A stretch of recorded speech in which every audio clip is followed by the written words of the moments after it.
Cambridge 19 Listening Test 4. You will hear a number of different recordings. All the recordings will be played once only. The test is in 4 parts. You will have 10 minutes at the end of the test to transfer your answers to the answer sheet. Now turn to section 1. First, you have some time to look at questions 1 to 6.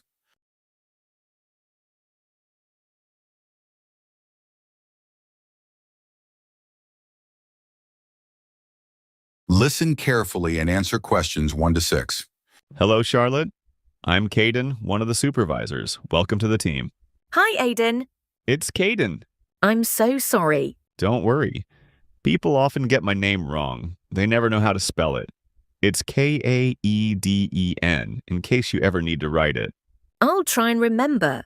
So there are a few practical things you need to sort out this morning. Then I'll show you what you're going to do today. The email I received said to go to the front desk to show my letter of appointment and pick up my badge. You'll need that for the staff room and other areas of the supermarket where shoppers aren't allowed. So after you've finished at the front desk, I'll take you to the staff room. Put your coat and rucksack in one of the lockers there. Take whichever one is free. Will I have a key? Yes, try not to lose it. At the end of the day, leave it in the door for the next person to use. Will do. You also need to go to the HR department to see Tiffany. She's really helpful. I was told to bring my passport with me. HR need to take a note of the number in it. That's right. Or you can show your ID card. I don't have one of those. Okay. Tiffany will give you a uniform. They have lots in different sizes, so you just tell her what you need. I won't come with you to HR. I've got to go and sort something else out. Problem with a bread slicer. Is the HR office near the staff room? The staff room's on the first floor, and HR are a couple of floors above that, on the 3rd floor. There's a staircase outside the staff room. Okay. When you've finished with HR, come and find me in the bakery section of the shop. I'm looking forward to getting started. I'll just give you my phone number in case you can't find me. Have you got your phone there? Yes, okay, ready. It's 0412-665-903. Okay, done. Before you hear the rest of the conversation, you have some time to look at questions 7 to 10.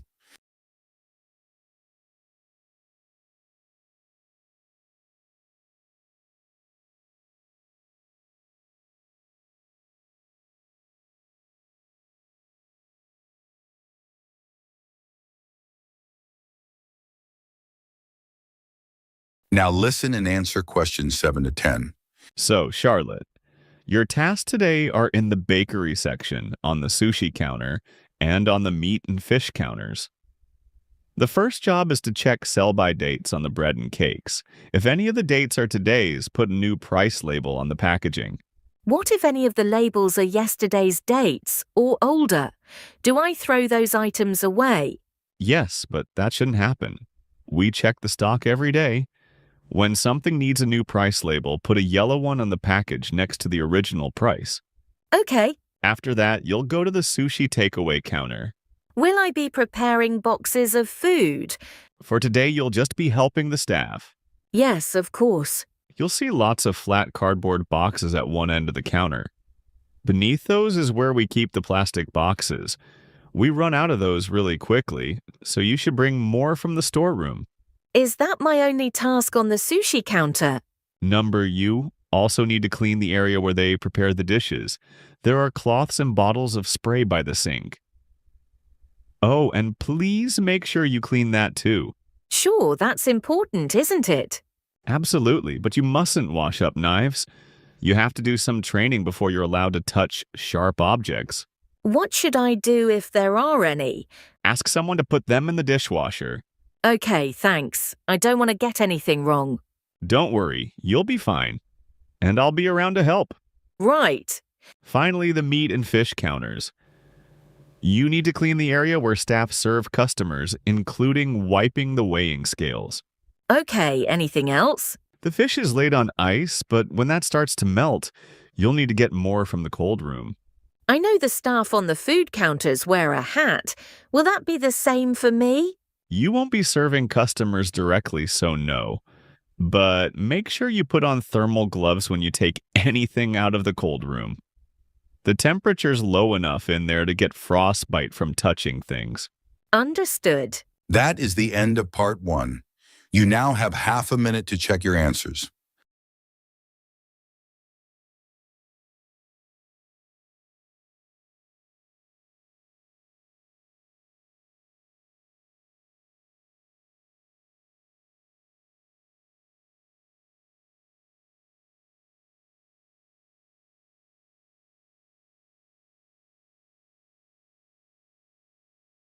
Now turn to part 2.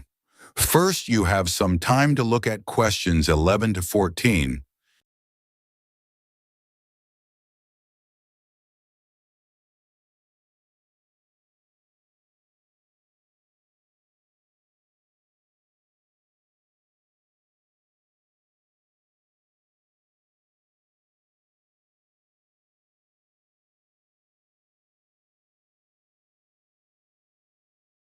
Now listen and answer questions 11 to 14. My name's Liz Fuller, and I'm a running coach with Compton Park Runners Club. Welcome to my podcast. If you're thinking about taking up running, I'm here to help. There are many training programs available online which aim to help people build up to running 5 kilometers. Some of them are great, and thousands of people of all ages are taking part in 5-kilometer races across the country as a result. People like them because they're easy to follow and don't push them too hard. However, they don't work for everyone, especially if you suffer from something like a heart condition or asthma, because they're aimed at people with average fitness and running ability. Another thing is that everyone is different, and if you have any specific questions related to your needs, there's no one to provide any answers. I have a couple of simple tips I always give to new runners. I expect you've been told to run very slowly until your fitness increases. Well, I find that can prevent progress. You should run at a speed that feels comfortable, but time yourself and try to run a bit faster each time. Listening to music can be very helpful. It takes your mind off things and helps your body get into a rhythm. I'd say that is better than running with a friend, especially as most people are competitive, and that's not what you want when you're just starting. I don't think the time of day is especially important. Some people are better in the evening, while others are morning people. But you need to be consistent. So aim to train regularly. Twice a week is enough to begin with. Before you hear the rest of the conversation, you have some time to look at questions 15 to 20.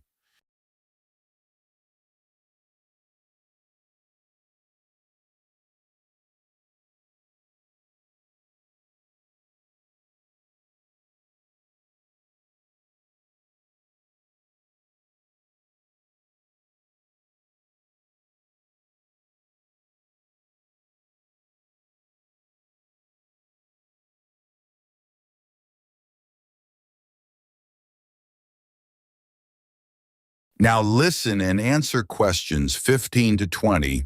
New members often say to me that they've been put off running either because they lack confidence, or they don't have time, or they think they dislike running.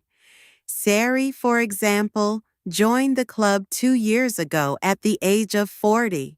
She'd always enjoyed running at school, but wasn't sure if she'd be able to do it. She was worried about being left behind and being the slowest runner.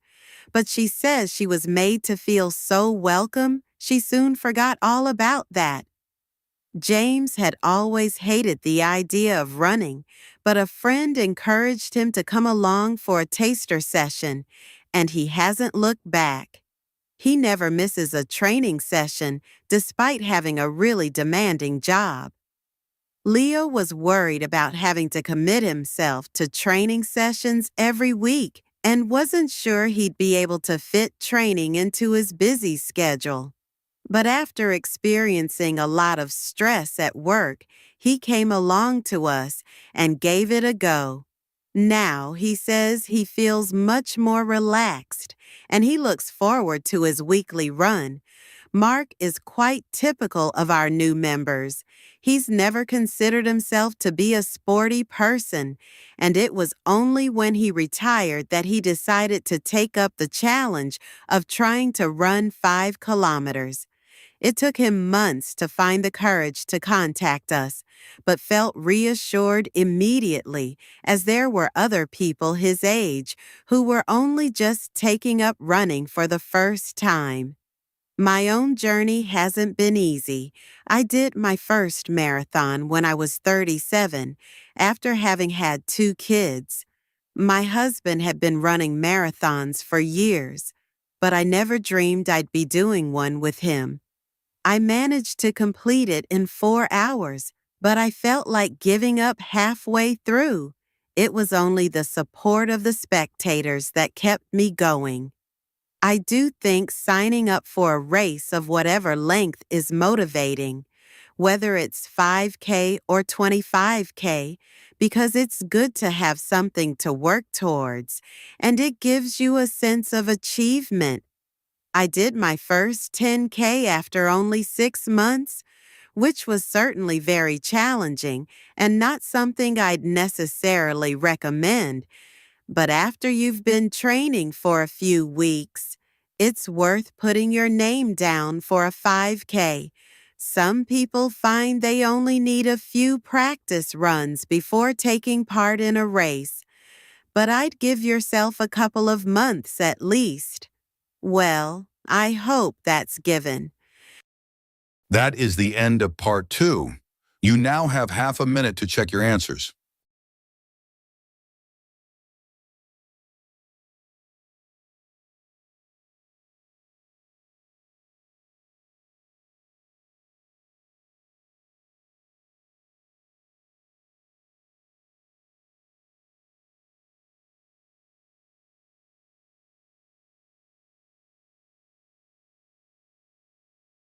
Now turn to part 3. First, take some time to read questions 21 to 25.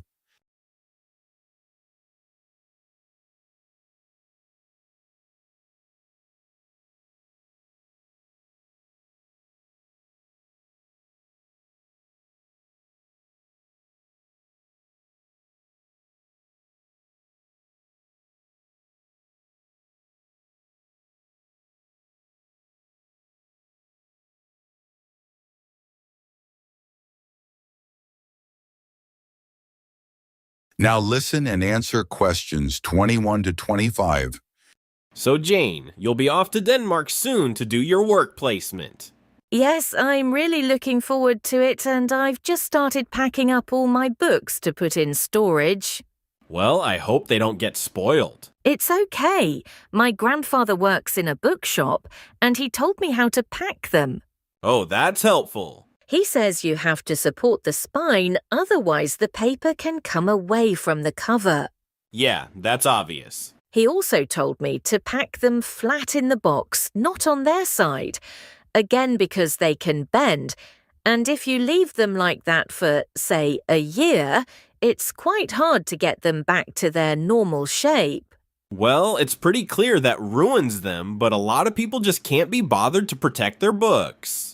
He always says it's such a shame that publishers don't use better quality paper.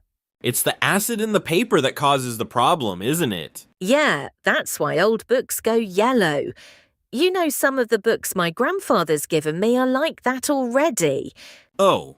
I should dump them really if they're going to deteriorate further, but I'd feel bad.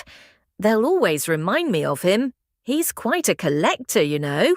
Well, if they're important to you... Yeah, I'd regret just throwing them away. You know, maybe it's because I was taught to treasure books. But I hate seeing students force open the pages of paperbacks. They press so hard, they end up breaking the spine. I know, but unfortunately, paperbacks aren't designed to last a long time, and people know that. Hardbacks aren't quite as weak. Yeah, they're different, I suppose, but I still don't think people value hardbacks like they used to. Well, they aren't decorative, are they, like other objects? Plus, nowadays, people don't keep them out on shelves as much as they used to. That's such a pity. When I visit someone, if they have, say, a colorful book on a table, it's the first thing I'm drawn to. I agree, and book covers can be a work of art in themselves. Some are really eye-catching. I've always been taught to handle books carefully. If you watch someone take a book off a shelf, well, they usually do it wrong. My grandfather says, you should put your hand right over the top of the book. Or if you can't do that, pull the other books on the shelf aside so that you can hold the whole cover. When did you learn all this? He watched me pull a heavy book off the shelf when I was small, and it fell on the floor and broke apart. Oh dear, I can still remember it. You know what I really like? What? The smell of new books. Me too. My parents used to laugh at me when I was a kid because I loved putting books up to my nose, almost as much as reading them. New books aren't cheap though, are they? I guess we're lucky we can buy them. My grandfather stocks second-hand books as well as new ones, and they don't smell quite as good. Before you hear the rest of the conversation, you have some time to look at questions 26 to 30.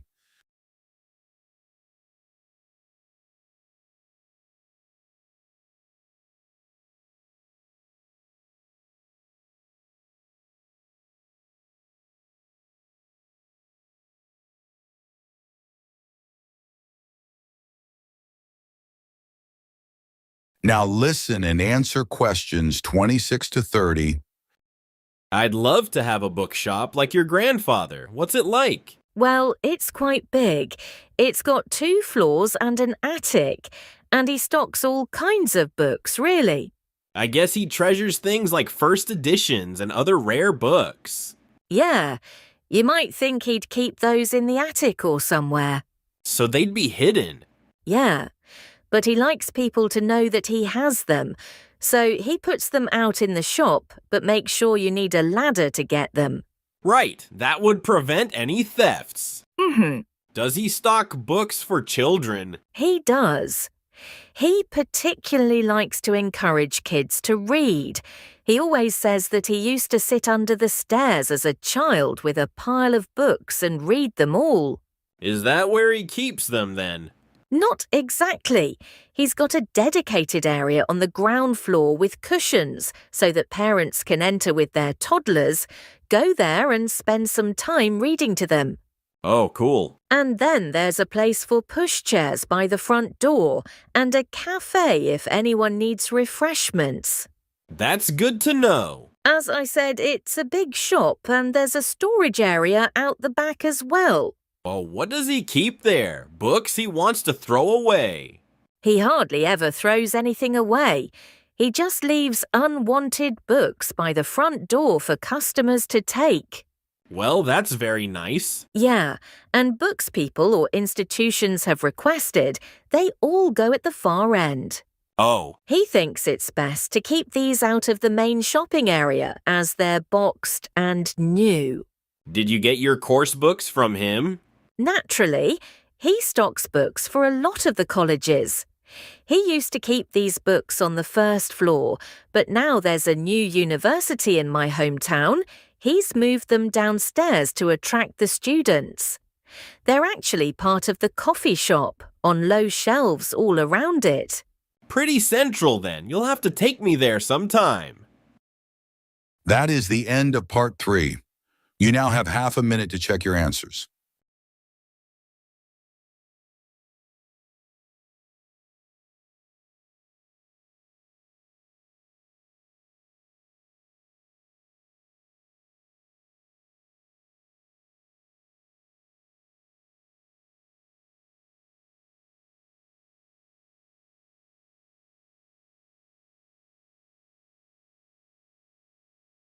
Now turn to part 4. First, you have some time to look at questions 31 to 40.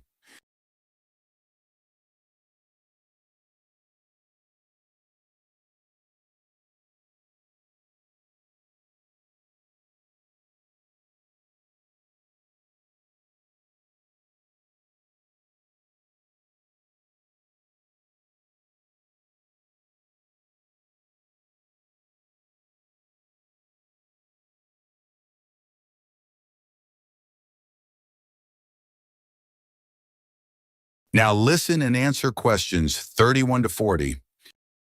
Tree planting now dominates political and popular agendas and is often presented as an easy answer to the climate crisis, as well as a way for business corporations to offset their carbon emissions. But unfortunately, tree planting isn't as straightforward as some people think. When the wrong trees are planted in the wrong place, it can do considerably more damage than good, failing to help either people or the environment. Reforestation projects are currently being undertaken on a huge scale in many countries, and it's crucial that the right trees are selected. A mix of species should always be planted, typical of the local natural forest ecosystem, and including rare and endangered species in order to create a rich ecosystem. It's important to avoid non-native species that could become invasive. Invasive species are a significant contributor to the current global biodiversity crisis and are often in competition with native species and may threaten their long-term survival. Restoring biodiversity that will maximize carbon capture is key when reforesting an area. But ideally, any reforestation project should have several goals. These could include selecting trees that can contribute to wildlife conservation, improve the availability of food for the local community, and maintain the stability of soil systems. Meeting as many of these goals as possible, whilst doing no harm to local communities, native ecosystems, and vulnerable species, is the sign of a highly successful tree planting scheme. To ensure the survival and resilience of a planted forest, it's vital to use tree seeds with appropriate levels of genetic diversity. The amount of genetic variation found within a species is essential for their survival. Using seeds with low genetic diversity generally lowers the resilience of restored forests, which can make them vulnerable to disease and unable to adapt to climate change. Choosing the right location for reforestation projects is as important as choosing the right trees. Ultimately, the best area for planting trees would be in formerly forested areas that are in poor condition. It's better to avoid non-forested landscapes, such as natural grasslands, savannas, or wetlands, as these ecosystems already contribute greatly to capturing carbon. It would also be advantageous to choose an area where trees could provide other benefits, such as recreational spaces. Reforesting areas which are currently exploited for agriculture should be avoided, as this often leads to other areas being deforested. Large-scale reforestation projects require careful planning. Making the right decisions about where to plant trees depends on having the right information. Having detailed and up-to-date maps identifying high-priority areas for intervention is essential. Drone technology is a useful tool in helping to prioritize and monitor areas of degraded forest for restoration. In Brazil, it's being used to identify and quantify how parts of the Amazon are being devastated by human activities, such as rearing cattle and illegal logging. A good example of where the right trees were picked to achieve a restored forest is in Lampang province in northern Thailand. A previously forested site, which had been degraded through mining, was reforested by a cement company together with Chiang Mai University. After spreading 60 centimeters of topsoil, they planted 14 different native tree species, which included several species of fig. Figs are a keystone species because of the critical role they play in maintaining wildlife populations. They are central to tropical reforestation projects as they accelerate the speed of the recovery process by attracting animals and birds which act as natural seed dispersers. This helps to promote diversity through the healthy regrowth of a wide range of plant species. Unlike the majority of fruit trees, figs bear fruit all year round, providing a reliable food source for many species. At this site, for example, after only 3 rainy seasons, monkeys started visiting to eat the fig fruits, naturally dispersing seeds through defecation. Reforestation projects should always aim to make sure that local communities are consulted and involved in the decision-making process. The restoration of mangrove forests in Madagascar is an example of a project which has succeeded in creating real benefits for the community. Destruction of the mangrove forests had a terrible impact on plant and animal life, and also badly affected the fishing industry, which was a major source of employment for local people living in coastal areas. The reforestation project involved hiring local people to plant and care for the new mangrove trees. Millions of mangrove trees have now been planted, which has resulted in the return of a healthy aquatic ecosystem. The mangroves also act as a defense against the increased threat of flooding caused by climate change. What's more, the local economy is more stable, and thousands more Madagascans are now able to send their children to school. One other important point to consider. That is the end of Part 4. You now have 10 minutes to transfer your answers to the answer sheet.